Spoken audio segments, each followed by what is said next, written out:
ప్రియమైన సహోదరి సహోదరులారా, మీకో శుభవార్త.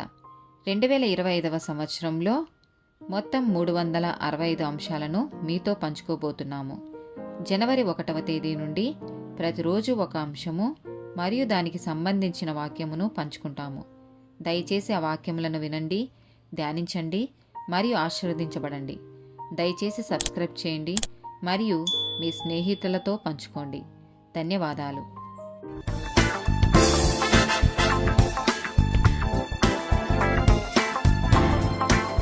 ఎయిటీ టాపిక్ మరణం. ఆదికాండము 2వ అధ్యాయము 17వ వచనం. అయితే మంచి చెడ్డల తెలివినిచ్చు వృక్ష ఫలములను తినకూడదు, నీవు వాటిని తిను దినమున నిశ్చయముగా చచ్చెదవని నరునికి ఆజ్ఞాపించెను. ఆదికాండము 3వ అధ్యాయము 19వ వచనం. నీవు నేలకు తిరిగి చేరువరకు నీ ముఖపు చెమట కాచి ఆహారము తిందువు, ఏలయనగా నేల నుండి నీవు తీయబడితివి, నీవు మన్నే గనుక తిరిగి మన్నైపోదువని చెప్పెను. యోబు గ్రంథము 1వ అధ్యాయము 21వ వచనం. నేను నా తల్లి గర్భములో నుండి దిగంబరినై వచ్చితిని, దిగంబరినై అక్కడికి తిరిగి వెళ్ళెదను. యెహోవా ఇచ్చెను, యెహోవా తీసుకొని పోయెను, యెహోవా నామమునకు స్తుతి కలుగునుగాక. కీర్తనల గ్రంథము 39వ అధ్యాయము 4వ వచనం. యెహోవా నా అంతము ఎట్లుండునది, నా దినముల ప్రమాణము ఎంతైనది నాకు తెలుపుము, నా ఆయువు ఎంత అల్పమైనదో నేను తెలుసుకొనగోరుచున్నాను.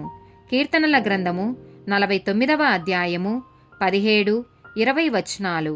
వాడు చనిపోవునప్పుడు ఏమీయు కొనుపోడు, వాని ఘనత వాని వెంట దిగదు. ఘనత నొందియుండియు బుద్ధిహీనులైన వారు నశించు జంతువులను పోలియున్నారు. కీర్తనల గ్రంథము 89వ అధ్యాయము 48వ వచనం. మరణమును చూడక బ్రతుకు నరుడెవడు?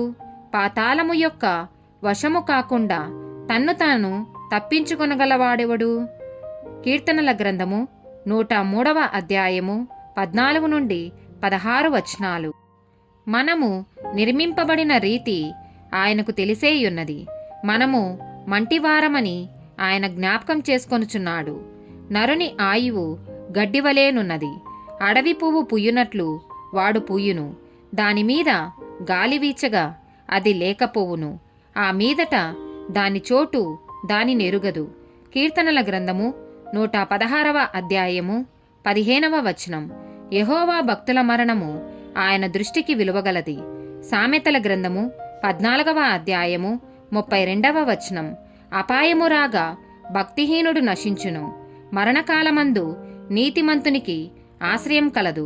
ప్రసంగి గ్రంథము 3వ అధ్యాయము 2వ వచనం. పుట్టుటకు, చచ్చుటకు, నాటుటకు, నాటబడిన దాని పెరికివేయుటకు. ఆమేన్.